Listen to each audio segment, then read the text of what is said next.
Yang ada sedang dua kali itu pecah, pecahnya, darahnya. Yang ya, anak saya ini tidak senang kan, lalu dia mengadakan tindakan anarkis memukul saya.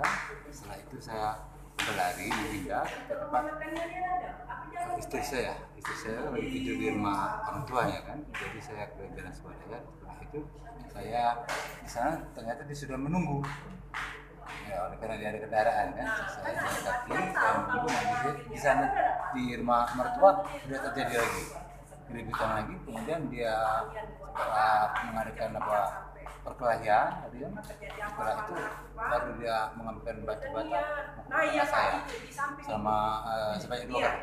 Ini maafin anak sendiri Pak ya? Ya, anak sendiri, anak kandung sendiri, anak nomor 2. Masalah apa Pak? Selisih paham.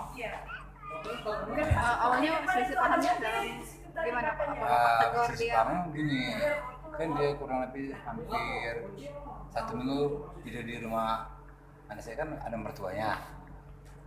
Dia tidur di sana, kemudian dia bilang, saya kenapa mau pulang lagi? Nah, waktu dia pergi itu kan enggak pamit, enggak ada cara. Enggak, di situ saya merasa tersinggung sebenarnya kan. Wah, anak enggak ngomong, anak menantu enggak ngomong, kan monyol aja kan. Ngomong, dia pulangnya tadi, pulang ke rumah tadi.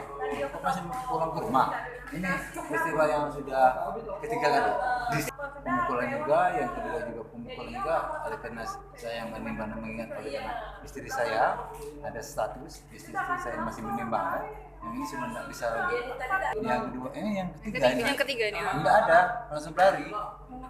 Pak, selama ini anaknya tinggal di rumah atau? Di rumah saya. Di rumah saya? Iya. Iya, saya langsung pergi ke rumah istri Olija, mau minta visum segala macam kan.